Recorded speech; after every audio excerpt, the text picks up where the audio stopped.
हमारे आप लोग ठीक ठाक है ना? गर्मी लग रही है? नहीं लग रही है? क्या बात है। हमारे महाराष्ट्र ये मध्य प्रदेश के उप मुख्यमंत्री श्रीमान राजेंद्र जी शुक्ल, राज्य मंत्री श्री मती प्रतिमा बागरी जी और आप सबके प्रत्याशी, आप सबके सांसद श्री गणेश सिंह जी, श्री श्रीकांत चतुर्वेदी जी विधायक मैहर, श्री सतीश शर्मा जी भाजपा जिलाध्यक्ष, श्री कमलेश सुहानी, श्री सुरेंद्र सिंह घरवार विधायक, श्री शंकर लाल तिवारी, श्री यादवेंद्र सिंह, उषा चौधरी, सुस्मिता सिंह परिहार, शशांक श्रीवास्तव, गगनेंद्र प्रताप सिंह जी, राजा राम जी त्रिपाठी, कामाक्षा कुमारी सिंह, सुधीर सिंह तोमर और पुष्पराज बागरी और इस सभा में मौजूद मेरे सभी सम्मानित बहनों एवं भाइयों,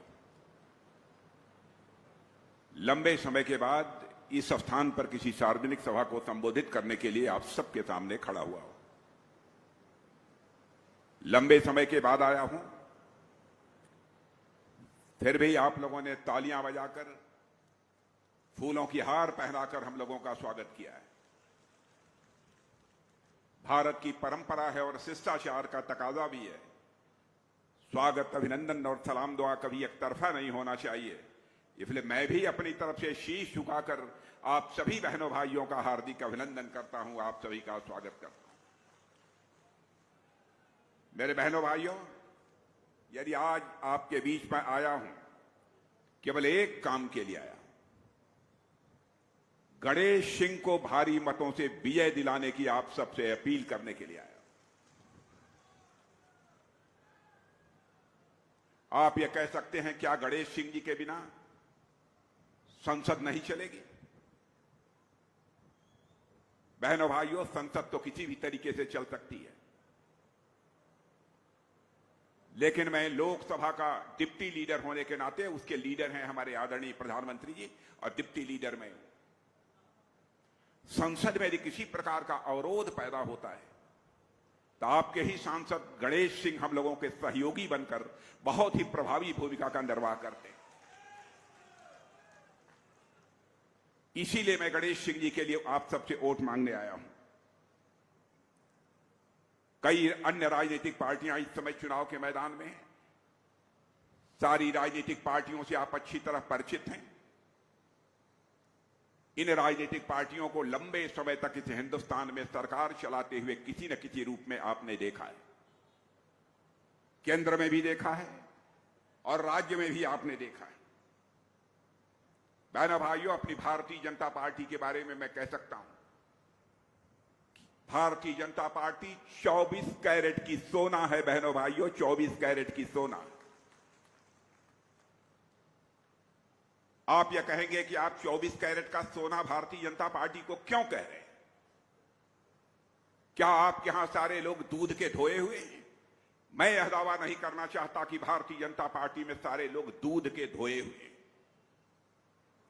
लेकिन इतनी बात मैं दावे के साथ कह सकता हूं, भारतीय जनता पार्टी से हिंदुस्तान की एक ऐसी राजनीतिक पार्टी है, जब भी चुनाव आता है, अपने घोषणा पत्रों में जो भी वादे करती है, वह भारतीय जनता पार्टी अक्षरशः अपने वादों को पूरा करती है। बहनों भाइयों, जो हम कहते हैं वह हम करते हैं। हमारी कथनी और करनी में कभी अंतर नहीं रहा है। इसीलिए मैं कहता हूं कि भारतीय जनता पार्टी एक 24 कैरेट की सोना के समान है। मैं यह दावा नहीं करना चाहता कि भारतीय जनता पार्टी में कोई झूठ बोलता ही नहीं है। होंगे ऐसे लोग, व्यक्ति हो सकते हैं, लेकिन जहां तक पार्टी का सवाल है बहनों भाइयों, पार्टी पर भारत ही नहीं दुनिया का कोई व्यक्ति उंगली उठाकर नहीं कह सकता कोई दाग लगी हुई है। कांग्रेस पार्टी को तो मैं कहता हूं, अब यह जंग लगा हुआ लोहा है। 50 वर्षों तक इन्होंने इस हिंदुस्तान में अखंड हुकूमत की है। क्या भारत को शिखर तक नहीं ले जाया जा सकता था? 50 वर्षों का समय यह कम था? लेकिन आपने देखा कि हमारे प्रधानमंत्री मोदी जी ने 10 वर्ष के अंदर बहनों भाइयों करिश्मा करके दिखा दिया। कोई माने या ना माने, सारी दुनिया मानती है कि 10 वर्षों के अंदर भारत का कद सारी दुनिया में ऊंचा हुआ है। पहले हम विदेशों में जाते थे, यदि हम कुछ बोलते थे तो हमारी बातों को जिस गंभीरता पूर्वक लिया जाना चाहिए, अंतर्राष्ट्रीय मंचों पर नहीं लिया जाता था। लेकिन आज यह हम अंतर्राष्ट्रीय मंचों पर कुछ बोलते हैं भारत के प्रतिनिधि के रूप में। बहनों भाइयों, सारी दुनिया कान खोलकर सुनती है कि भारत बोल क्या रहा है। यह भारत की हैसियत सारी दुनिया में बनी है। 50 वर्षों के शासनकाल में यह कांग्रेस पार्टी नहीं कर पाई, उसको करके हम लोगों ने दिखाया है। हम ऐसी राजनीतिक पार्टी हैं, भारत का विकास भी करना चाहते हैं, लेकिन भारत की विरासत को भी हम सुरक्षित रखना चाहते हैं। आप यह कहेंगे कि विरासत को कैसे सुरक्षित करेंगे आप? मैं बहुत सारे मंदिरों का, बहुत सारे पुरातत्व शेष, उनके जीर्णोद्धार का, उनके उत्थान का जो काम किया है उसकी बहुत विस्तार में जाकर यहां पर चर्चा नहीं करूंगा। मध्य प्रदेश में स्थित बाबा महाकाल की नगरी की यहां पर मैं चर्चा करना चाहूंगा। कभी पूरी दुनिया के लिए काल गणना का, समय की गणना का केंद्र कोई नगरी हुआ करती थी तो बाबा महाकाल की नगरी हुआ करती थी। इसके महत्व को कांग्रेस की सरकारों ने भुला दिया।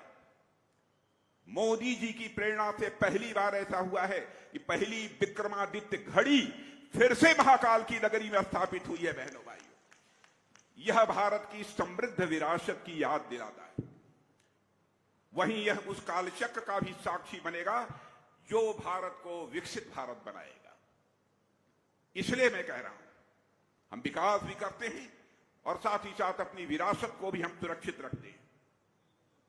और ऐसी सरकार के ऊपर कांग्रेस के लोग तरह तरह के आरोप लगाते हैं। 10 वर्षों तक हम लोगों ने सरकार चलाई है, भारत ही नहीं दुनिया का कोई व्यक्ति उंगली उठाकर नहीं कह पाया कि हमारी सरकार पर एक भी कोई भ्रष्टाचार का आरोप लगा हो।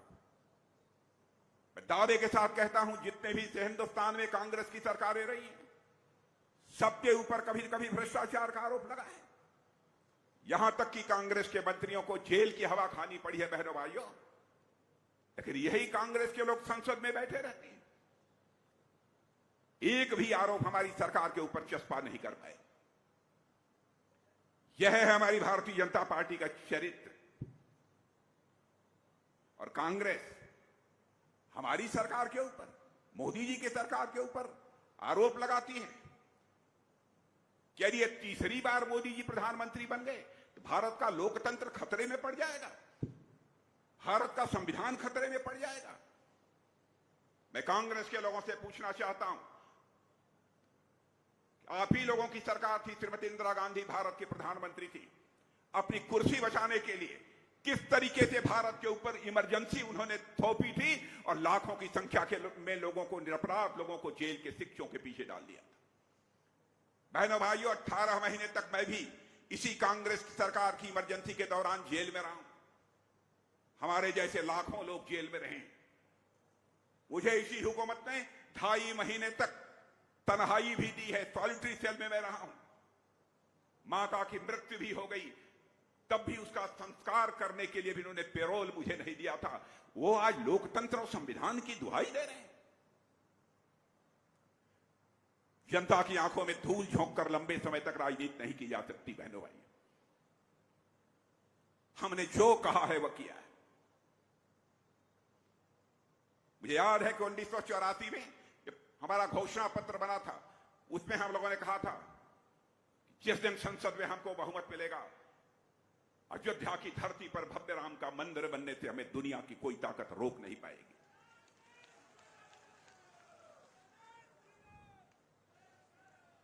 आपने संसद में बहुमत दिया, ईश्वर की कृपा थी, भगवान राम की कृपा थी कि अयोध्या की धरती पर उसी भगवान राम का भव्य मंदिर बन गया।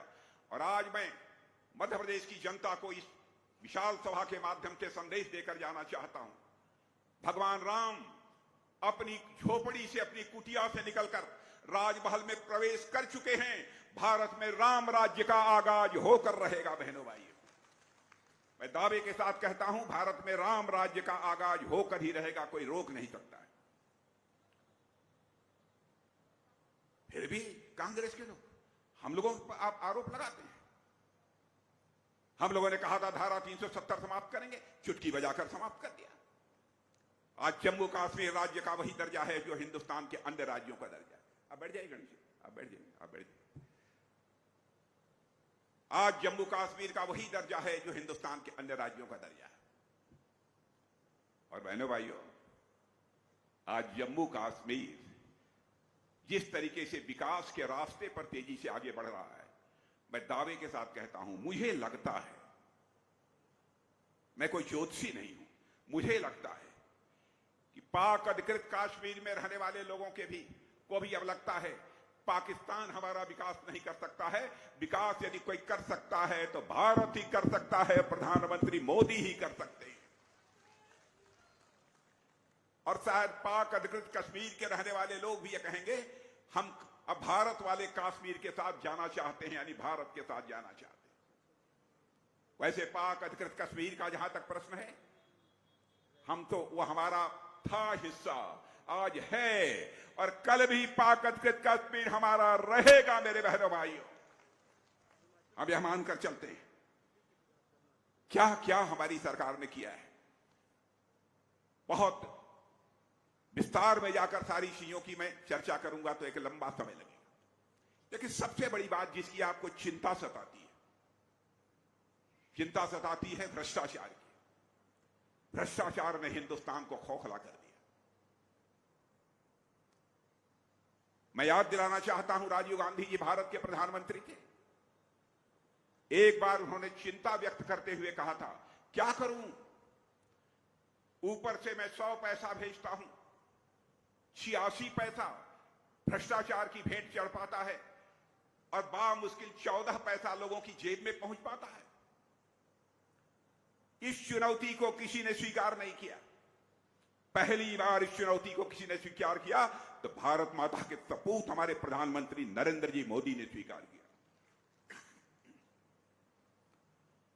और मुझे याद है, मैं भारत का गृह मंत्री था, प्रधानमंत्री जी बैठे थे, बगल में मैं भी बैठा था, अधिकारियों की एक बैठक चल रही थी।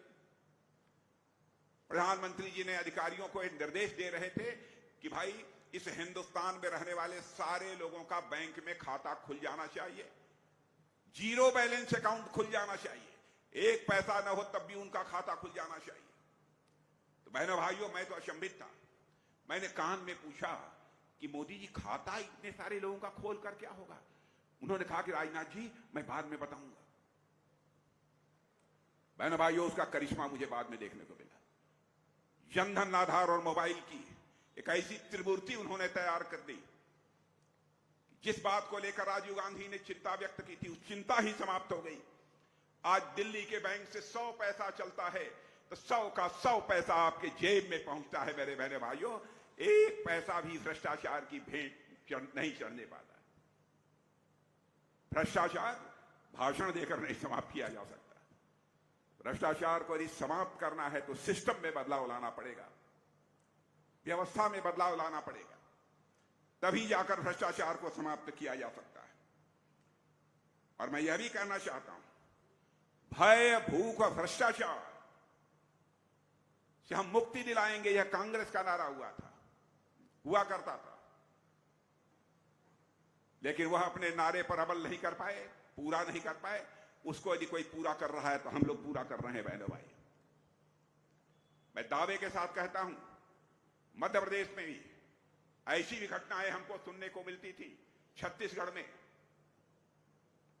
झारखंड में भूख के कारण बहुत सारे लोग दम तोड़ देते थे। लेकिन आज यह कोई नहीं कह सकता किसी परिवार में अन्न न मिलने के कारण, भोजन न मिलने के कारण किसी की मृत्यु हो गई। किसने यह करिश्मा किया है भारत में? 5-5 किलो मुफ्त राशन मुहैया कराना। और मैं आज आपको बतलाना चाहता हूं, यह राशन नहीं होगा, यह राशन आपको 5 वर्ष आगे तक भी मिलता रहेगा, आपको भरोसा दिलाता हूं। और ईमानदारी से बताइएगा, एक परिवार में मुझे मालूम है कि बहुत सारे ऐसी जगह हैं जहां 4-4, 5-5 लोग 5-5 किलो ले लेते हैं, खाते हैं, और जो बचता है फिर दुकान पर भी चला जाता है। यह भारत में कोई शिकायत नहीं कर सकता कि भूख के कारण किसी की मृत्यु हुई है। भ्रष्टाचार के बारे में मैं यह दावा नहीं करना चाहता कि भ्रष्टाचार समूल हमने समाप्त कर दिया, क्योंकि हम आपकी आंखों में झूठ बोलकर हम आपका समर्थन नहीं हासिल करेंगे। जब भी आपका समर्थन हासिल करना होगा तो आपकी आंखों में आंख डालकर आपका समर्थन हासिल करेंगे मेरे बहनों भाई। लेकिन काफी हद तक भ्रष्टाचार को रोकने में हम लोगों ने कामयाबी हासिल की। गरीब की कैसे चिंता की जाती है, मैं उदाहरण बहुत सारे हैं। जन औषधि केंद्र, आप जानते हैं आजकल दवाइयां कितनी महंगी हो गई हैं, लेकिन प्रधानमंत्री ने गरीबों की चिंता करते हुए, उनके स्वास्थ्य की चिंता करते हुए यह कहा कि सारे हिंदुस्तान में जन औषधि केंद्र खोले जाएंगे। जन औषधि केंद्र पर चले जाइए, आपको वैसे आम दुकान पर जितनी में 100 पैसे में दवा मिलेगी, तो मैं दावे के साथ कहता हूं जन औषधि केंद्र पर वह 75 और 80 पैसे में आपकी दवा मिल जाएगी।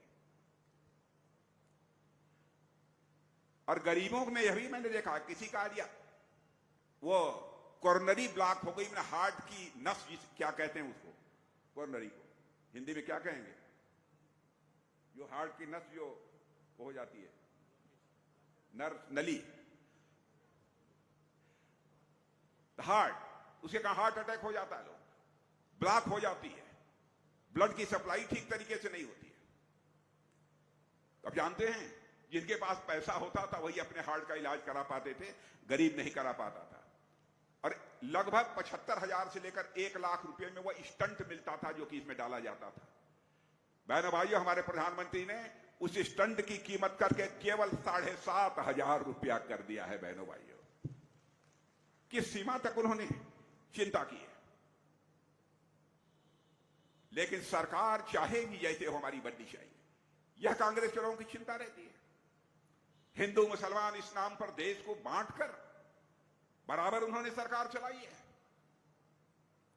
हम बहनों भाइयों जाति, पंथ और मजहब के आधार पर राजनीति करने वाले लोग नहीं हैं। हम इंसाफ और इंसानियत के आधार पर राजनीति करने वाले लोग। कांग्रेस के लोग कहते हैं तो आप 3 तलाक की प्रथा आपने क्यों समाप्त कर दी? यह तो मुस्लिम समाज का मामला था। कांग्रेस के दोस्तों को शायद यह मालूम नहीं है,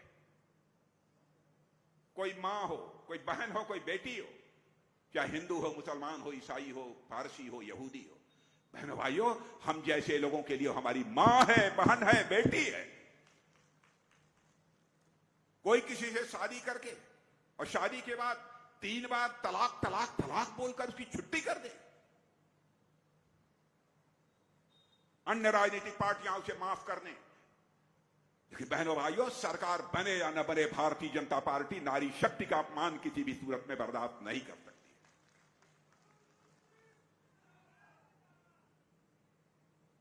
तुष्टीकरण की राजनीति ये लोग करते हैं, हम तो संतुष्टीकरण की राजनीति करते हैं। चाहे जैसे भी हमको वोट मिलना चाहिए, भले ही यह समाज जाति, पंथ और मजहब में बच जाए। क्या क्या नहीं किया है इन लोगों ने, देश को बर्बाद किया है।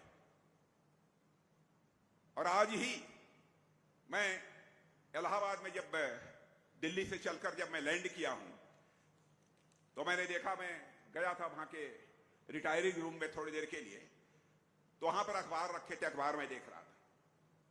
बहनों भाइयों, ध्यान से सुनिए, दुनिया का सबसे ताकतवर देश अमेरिका माना जाता है। अमेरिका के एम्बेसडर ने एक किसी फोरम पर, किसी मंच पर बोलते हुए कहा है, देशवासियों को कहा है, ऐ देशवासियों, देश माने दुनिया के दूसरे देशों में रहने वाले लोगों को भी कहा है, अगर आपको भविष्य देखना चाहते हैं, अगर आप भविष्य देखना चाहते हैं तो भारत में आइए। अगर आप भविष्य को महसूस करना चाहते हैं तो भारत में आइए। अगर भविष्य पर काम करना चाहते हैं तब भी दुनिया वालों भारत में आइए। यह मैं नहीं कह रहा हूं, यह अमेरिका के एम्बेसडर मिस्टर एरिक गारसेटी ने कहा, और यह कल ही कहा है। माने अमेरिका जैसे ताकतवर देश की धारणा भारत के बारे में यह बदल गई है। और शायद आपको मालूम है या नहीं, मैं नहीं जानता, बहनों भाइयों, भारत कहा जाता था गरीबों का देश है। मैं आपको बताना चाहता हूं, मैं नहीं कह रहा हूं, नीति आयोग ने कहा है। बहुत सारे अर्थ से जुड़ी हुई जो संस्थाएं हैं, फाइनेंशियल फर्म्स हैं, उन्होंने कहा है कि मोदी जी के प्रधानमंत्री बनने के बाद भारत में 25 करोड़ लोग गरीबी रेखा से बाहर हो गए हैं। मेरे बहनों भाई, मैं दावे के साथ कहता हूं, यहां भी जितने लोग बैठे हैं, यदि किसी के पास कच्चा मकान रहा होगा तो उनको पक्की छत मिल गई होगी। और यदि कोई आपके गांव में बचा है तो गणेश सिंह को नोट करा देना। मैं दावे के साथ कहता हूं, उसकी भी छत पक्की होकर रहेगी। मैं मध्य प्रदेश की माताओं बहनों को देखा है, मैंने राजस्थान की माताओं बहनों को देखा है, घड़े पर घड़ा पानी का भरकर, 5-5, 6-6 घड़े भरकर दूर से गर्मी के दिनों में पानी लेकर पीने के लिए, स्नान करने के लिए, खाना बनाने के लिए घरों में लेकर आती थी। किसी प्रधानमंत्री के अंदर वह संवेदनशीलता नहीं थी। पहली बार उनकी चिंता किसी ने की है तो हमारे प्रधानमंत्री मोदी जी ने की है बहनों भाइयों। और यह फैसला कर लिया, हम सब लोग मौजूद थे, फैसला कर लिया, हिंदुस्तान में हम एक घर भी नहीं शेष बचने देंगे जिस घर में नल के माध्यम से जल न पहुंच जाए। और सतना में यह हो रहा है कि नहीं गणेश सिंह जी?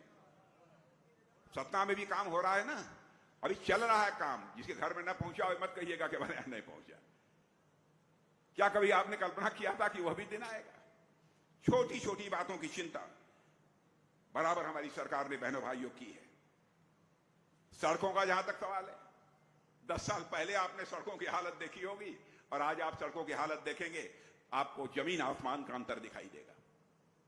कांग्रेस के लोगों से पूछिए ईमानदारी के साथ, जब आपकी सरकार थी तो प्रतिदिन 7 किलोमीटर 8 किलोमीटर नेशनल हाईवे बनती थी।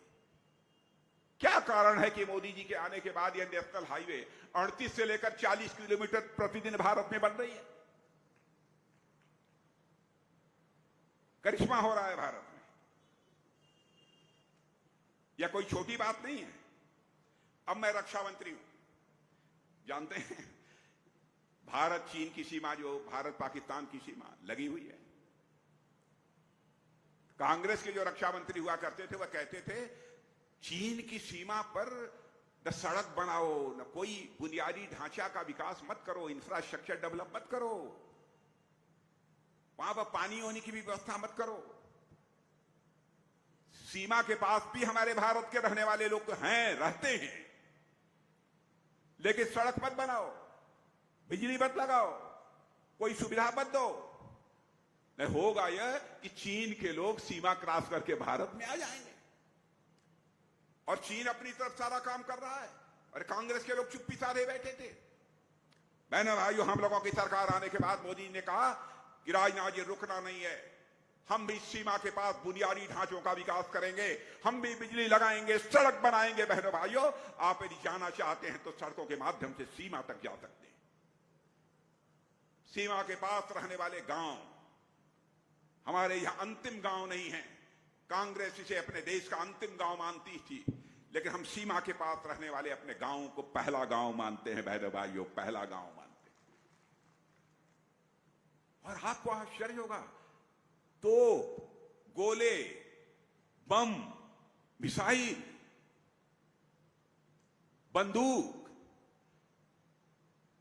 फायर आर्म राइफल्स वगैरह, फाइटर प्लेन बराबर यह दुनिया के दूसरे देशों से हमारी सरकार आयात करती थी, मंगवाती थी। हमारे प्रधानमंत्री ने कहा कि अब यह सिलसिला बंद होना चाहिए, यह सब चीजें भारत की धरती पर बननी चाहिए, भारतवासियों के हाथों से बननी चाहिए। और 7-8 वर्षों के अंदर यह करिश्मा हुआ है। बहनों भाइयों, आपको आश्चर्य होगा, हम लोग पहले केवल 600 करोड़ रुपए की छोटी छोटी चीजें कुछ कमजोर देशों को भेज देते थे। आज हम फाइटर प्लेन भी भारत में बना रहे हैं, भारतवासियों के हाथों से बना रहे हैं। हम ब्रह्मोस मिसाइल भी भारत में बना रहे हैं, भारतवासियों के हाथों से बना रहे हैं। और केवल भारत के सेना के जवानों को ही मुहैया नहीं करा रहे हैं, बल्कि दुनिया के दूसरे देशों को भी हम ब्रह्मोस मिसाइल और फाइटर प्लेन बेच रहे हैं। मेरे बहनों भाई, 21,000 करोड़ रुपए से अधिक का अभी अभी एक्सपोर्ट किया है। यह है भारत की ताकत। भारत एक कमजोर भारत नहीं रहा है। भारत अब ताकतवर देश बन गया है। दुनिया के राष्ट्राध्यक्ष भी कहते हैं 21वीं सदी इस दुनिया में किसी की होने जा रही है तो भारत की होने जा रही है। 21वीं सदी उज्जवल सदी होगी, दुनिया में किसी देश की होगी तो भारत की होगी, यह लोगों का विश्वास है। ऐसा नहीं है कि हम लोगों को कभी विफलता न मिली हो। ईमानदारी से मैं कहना चाहता हूं, हम लोगों को भी कभी कभी असफलता मिली है। अब जो चंद्रयान 2 की मैं आपको याद दिलाना चाहता हूं। चंद्रयान 2 हमारे वैज्ञानिकों ने रात दिन कोशिश करके बरसों कोशिश की कि हम चंद्रमा पर पहुंच जाएं और चंद्रमा पर अपना लैंडर वहां लैंड कराएं। बेचारे नहीं कर पाए। तो प्रधानमंत्री का देखिए संवेदनशीलता। और बहनों भाइयों, मैं देख चुका हूं, क्योंकि हमारे यहां भी लगभग 8000 वैज्ञानिक हमारे रक्षा मंत्रालय में काम करते हैं, डीआरडीओ में। बहुत सारी चीजें बनाते हैं, रॉकेट, मिसाइल जैसे बहुत चीजें बनाते हैं। जब टेस्ट करते हैं तो 1-2 बार वह टेस्ट देखने के लिए मैं गया था। उड़ीसा में मैं गया था एक स्थान पर, उस स्थान की चर्चा नहीं करूंगा।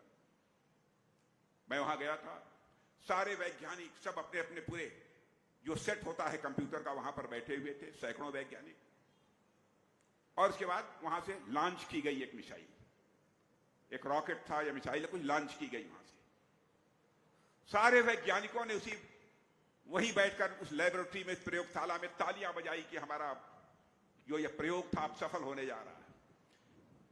हजारों किलोमीटर दूर जाने के बाद उसको जिस सिलेंडर से बाहर निकलना चाहिए था, एक छोटे सिलेंडर को, वह नहीं निकल पाया। उसके बाद हमारे वैज्ञानिकों के सब आंखों में आंसू आ गए, रोने लगे। मुझे 2 घंटे रुककर अपने वैज्ञानिकों को ढाढ़स बंधाना पड़ा कि आप चिंता मत करो, आपके कौशल पर, आपके ज्ञान पर, आपकी मेधा पर, आपकी वैज्ञानिकता पर हमको पूरा भरोसा है। वैसे ही जब चंद्रयान 2 नहीं पहुंच पाया चंद्रमा पर, जब वैज्ञानिक हताश निराश हो गए, उनके आंखों में आंसू आ गए, तब उनको ढाढ़स बढ़ाने के लिए हमारे प्रधानमंत्री सारा काम छोड़कर सुबह हुई होते हुए उन वैज्ञानिकों के पास पहुंच गए और गले से लगाकर वैज्ञानिकों को ढाढ़स बनाया। और उसके बाद उन्हीं वैज्ञानिकों ने चंद्रयान 3 तैयार किया और चंद्रयान 3 को चंद्रमा के दक्षिणी ध्रुव पर लैंड करा दिया। विश्व में पहला देश यह भारत बन गया जो कि चंद्रमा के दक्षिणी ध्रुव पर अपना लैंडर लैंड कराने में उसने कामयाबी हासिल कर ली। बहनों भाइयों, ऐसी बहुत सारी चीजें हैं। अब जैसे भारत के कद के बारे में आप देखिए, एक बार ऐसा हुआ, आप जानते हैं, रूस और यूक्रेन, इन दोनों के बीच लड़ाई चल रही है लगभग 2 वर्षों से। मालूम है कि नहीं लोगों को? रूस और यूक्रेन के बीच लड़ाई चल रही है, मालूम है? कितने लोगों को मालूम है? जरा मतलब हाथ में। अरे वाह, मध्य प्रदेश में बड़े जागरूक लोग हैं भाई। 2 साल से लड़ाई चल रही है। लड़ाई शुरू हुई थी, बराबर रूस की तरफ से भी तो गोले मिसाइल चल रही थी, यूक्रेन भी इधर से मार रहा था। हमारे भारत के लगभग 25-26 हजार बच्चे वहां पर, कोई एमबीबीएस की पढ़ाई कर रहा था, कोई इंजीनियरिंग की, कोई मैनेजमेंट की। तो उनके माता पिता बहुत चिंतित हुए कि भाई मिसाइल कहीं पर भी गिर रही है, कहीं ऐसा ना हो कि हमारे बच्चे की जिंदगी खतरे में पड़ जाए। तो उन लोगों ने हमारे प्रधानमंत्री से मांग करना शुरू किया कि प्रधानमंत्री जी, चाहे जैसे भी हो, हमारे बच्चों को आप यूक्रेन से निकालकर भारत ले आइए। बहनों भाइयों, दुनिया का कोई देश यह काम नहीं कर पाया। हमारे प्रधानमंत्री ने चटपट रूस के राष्ट्रपति मिस्टर पुतिन से बात की और वहीं पर यूक्रेन के राष्ट्रपति मिस्टर जेलेंस्की से बात की और अमेरिका के राष्ट्रपति मिस्टर बाइडेन से बात की। और आपको जानकर खुशी होगी कि 4.5 घंटे के लिए युद्ध रुक गया और हमारे 22,500 बच्चे वहां से चलकर भारत पहुंच गए। यह है भारत, यह है भारत की शक्ति। कोरोना का संकट आपने देखा। भारत दुनिया का अकेला देश है जिसमें कि मैं दावे के साथ कहता हूं, जितने आप लोग खड़े हैं सबको कम से कम कोरोना का टीका, जिसे वैक्सीन कहते हैं, 2-2 टीका आपको लग गया होगा, कम से कम, नहीं तो 3-3 टीका लगा है। 2 तो लगा ही होगा, किसी को 3 टीके भी लगे। यदि लगे हैं, सच्चाई है, हमारी बात सही हो तो हाथ उठाइए, नहीं मत उठाइएगा। सबको लगे। आप जानते हैं दुनिया के बड़े बड़े जो विकसित देश हैं बहनों भाइयों, वहां भी सबको वैक्सीन की 2 डोज 3 डोज नहीं लग पाई है। लगी है तो 140 करोड़ वाले भारतवासियों को ही लगी है। यह है करिश्मा। इसलिए हम आपसे वोट मांगने के लिए आए हैं। और भारत अर्थव्यवस्था, धन दौलत के मामले में दुनिया में 11वें स्थान पर खड़ा था, अब जंप लेकर 5वें स्थान पर आ गया है। अब जानते हैं 2026 समाप्त होगा, 2 साल 2.5 साल के बाद हमारा भारत अर्थव्यवस्था, धन व दौलत के आकार के मामले में दुनिया की टॉप 3 कंट्रीज में आकर खड़ा हो जाएगा। यह मैं नहीं कह रहा हूं, दुनिया की बड़ी बड़ी फाइनेंशियल फर्म्स कह रही हैं, मॉर्गन स्टैनले कह रहे हैं। मैं हर चीज प्रमाण के साथ बोलता हूं, अप्रमाणिक चीज मैं कभी नहीं बोलता हूं। अब हमारे पास एयरफोर्स है, आर्मी है, नेवी है। हमारे कुछ नेवी के जो रिटायर्ड ऑफिसर्स थे वह कतर गए थे। कतर में अपना कुछ काम वाम करते थे कुछ कंपनियों में। किसी मामले में कतर की कोर्ट ने उन्हें फांसी की सजा दे दी। और बहनों भाइयों, बहुत संकट की स्थिति पैदा हो गई। चाहे जो भी हो, हर के बावजूद हमारे भारतवासी थे और सारे परिवार के लोग मानकर चल रहे थे कि अब चूंकि दुनिया के दूसरे देश में फांसी की सजा हुई है, अब हमारे लोग बच कर नहीं आएंगे, उनको फांसी की सजा दे दी जाएगी। हमारे प्रधानमंत्री ने हिम्मत नहीं हारी। उन्होंने कतर के प्रेसिडेंट से बातचीत की टेलीफोन के माध्यम से, और आपको जानकर खुशी होगी कि वहां के राष्ट्रपति ने सारे के सारे हमारे जितने भी नेवी के सब सारे जवान थे जिनको फांसी की सजा दी गई थी, उनकी फांसी की सजा को माफ कर दिया बहनों भाइयों, और सकुशल वह भारत आ गए। कोई ऐसा अपराध नहीं किया था उन्होंने कि उनको फांसी की सजा दी है। मैं विशाखापट्टनम गया था, वहां पर मेरी सभा थी। मुझे देखकर उन जवानों को जब मैंने ये चर्चा की, कुछ जवान खड़े हो गए, हम ही कतर में थे जिसे फांसी की सजा दी गई थी। यह है भारत की ताकत। और ये कांग्रेस के लोग, अरे रंश मात्र भी कम का आंखों में थोड़ी बहुत हया होनी चाहिए। हमारा देश यदि सर्जिकल स्ट्राइक और एयर स्ट्राइक करता है तो हमारे सेना के जवानों से प्रमाण मांगते हैं, प्रमाण दो। सारी दुनिया स्वीकार करती है। भारत के सेना के जवानों ने अपने शौर्य और पराक्रम का परिचय दिया। और हिंदू मुसलमान का भी कभी कभी इधर करके प्रधानमंत्री को बदनाम करते हैं। बहनों भाइयों सुन लो, आप अपने प्रेस के दोस्तों से भी कहूंगा, इसको भी पता लगा लीजिएगा। अरब के 5 देशों में उनके यहां का जो सबसे बड़ा सम्मान होता है वो दुनिया में शायद ही किसी को मिला होगा। पहली बार किसी को दिया है उन मुस्लिम देशों ने, अरब के 5 मुस्लिम देशों ने अपने यहां का सबसे बड़ा सम्मान किसी को दिया है तो हमारे प्रधानमंत्री मोदी जी को दिया है।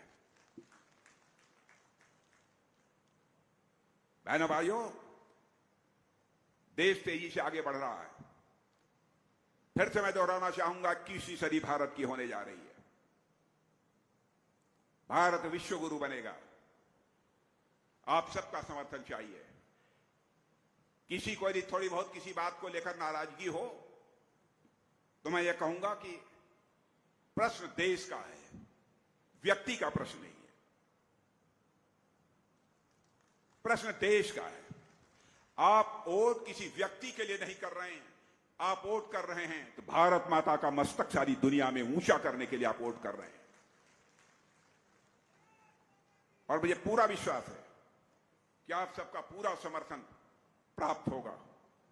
इसी आशा विश्वास के साथ पुनः एक बार शीश झुकाकर आप सभी का अभिनंदन करते हुए अपना निवेदन समाप्त करता हूं।